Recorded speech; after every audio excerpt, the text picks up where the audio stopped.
All right, let's move into the DK Metcalf news. He got a new home and some more money to buy a home in Pittsburgh. He obviously got traded today from the Seattle Seahawks to the Pittsburgh Steelers. What are your first reaction? Personally, I think this means that Aaron Rodgers is going to the Steelers. Maybe a hot take, but I think that you don't trade for DK Metcalf if you don't think you have a quarterback in mind. I don't think that they think Russell Wilson's that guy. They obviously don't. I don't think that anyone thinks that Justin Fields is that guy at this point. So Aaron Rodgers could be a serviceable person to get in there. I think that the odds on that should be like taking a lot more than they probably are. Aaron Rodgers to the Steelers makes just so much sense. We talked about it last time, but I I think that if you're going to go out and trade for a DK Metcalf and then also extend him to the point where they're giving him one of the biggest contracts in wide receiver history, I think that you have to have somebody in mind. And I don't think that after the experiment that was last season, that is Russell Wilson. So my first reaction is that Aaron Rodgers or somebody else will be the next quarterback of the Pittsburgh Steelers, and I think that will first be Aaron Rodgers if they had their pick of the litter. Like I don't know if they're in the Sam Darnold category. We'll touch on that a little bit later, but I also think that it just makes their depth so much better because after George Pickens, there was no one on that team to throw to. So like the fact that like they were looking at Van Jefferson last year, like it was kind of That's when how you know you're in Boston. trouble. Yeah, I don't know. I think that the fact that they have a 1-2 punch now in George Pickens and DK Metcalf is so much better for the Steelers. And if you look at that team, though, their offense and their passing game was the weakness of that team last year. They had Najee Harris was serviceable last year.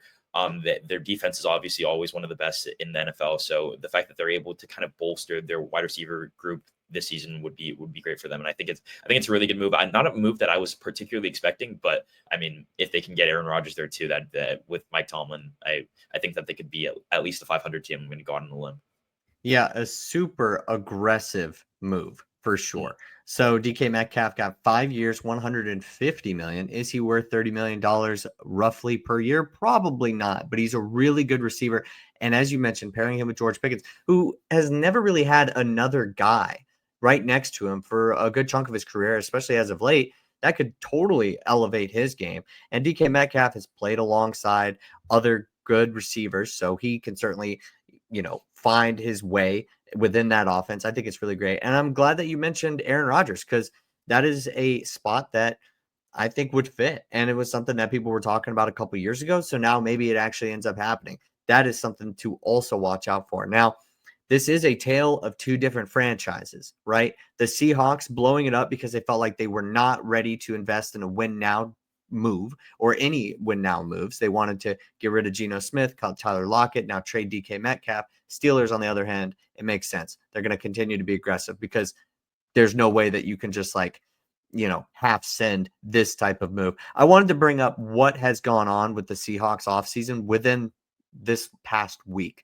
It's actually pretty insane what has gone on. They've cut Tyler Lockett, Draymond Jones, Roy Robertson Harris, Rayshawn Jenkins, and George Fant. They traded Geno Smith to the Raiders for a third-round pick, and they traded DK Metcalf to the Steelers for a second-round pick, and they swapped or flipped their 6th and 7th as well this year. So they, like I said, they're in complete blow-up rebuild mode. That is where they're taking this franchise. They're going to get younger, and the Steelers are on the complete other side of the spectrum where they are investing in the talent right now, spending the money that they got, and now they're going to have to go get a quarterback.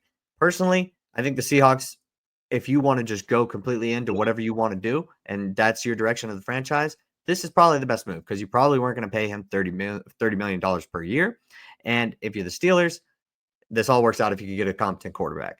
But I don't think that person was on the roster last year, unfortunately. Could you see Arch Manning in a Seahawks jersey, or is that too outlandish? Oh, no, I definitely could. And I Okay. also don't think that the Seahawks organization is, you know, they're not dysfunctional, right? So I wouldn't put that past them. Now, hey, you got 1 year. You got 1 year that you got to suffer. Maybe they go get a bridge quarterback. Maybe they do give one of the other quarterbacks that are on the market an opportunity to be that bridge quarterback. I think if you make the moves that you do, you can't get a bridge quarterback. You just sold away like essentially your best, like two of your better players. Obviously, Jackson Smith and Jigba has stepped up as like the wide receiver one for them by the end of that season. But I mean, Tyler Lockett and DK Metcalf were still two producers on that team. And then you trade away DK Metcalf.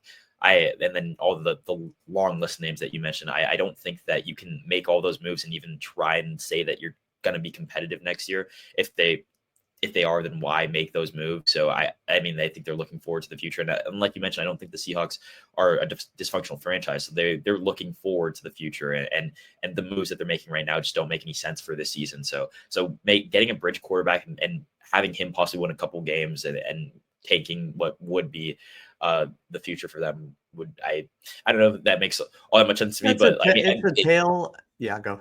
I was just gonna say, like, teams do it all the time, like where you think that they're like they're trading away their assets and doing all this stuff, and then they go ahead and get like an older quarterback towards that tail end of his career to be a bridge quarterback for almost no reason. So I can see it happening. I just think that for the sake of their franchise, it makes more sense to like possibly like tank and get a guy like Arch Manning or Nico Yameliov or whoever's coming out of the next draft.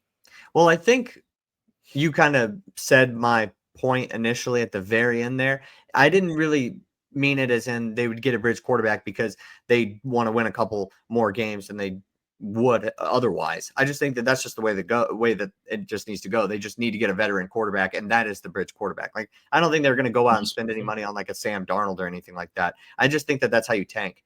Jameis Winston. I just think that's how you tank. That's how you prepare for the future. Is you do get a bridge quarterback and you just bring him in for 1 year and then you cut him next year. You don't do what the Falcons did, right? You don't go get Kirk Cousins and draft the guy, right? So if they get a bridge quarterback or something like that, maybe they don't get a guy in the draft, and vice versa, right? So that is the way that I see it, and that's why I kind of thought that they would, but nobody of note, right? We're not talking about Aaron Rodgers going to the Seahawks. So I think they're going to prepare and do it well. But yeah, tail old this time. You win too many games on accident and you drop that number 1 overall pick, the second pick, third pick, whatever it is. It happens every single year. So maybe it's not the way to go.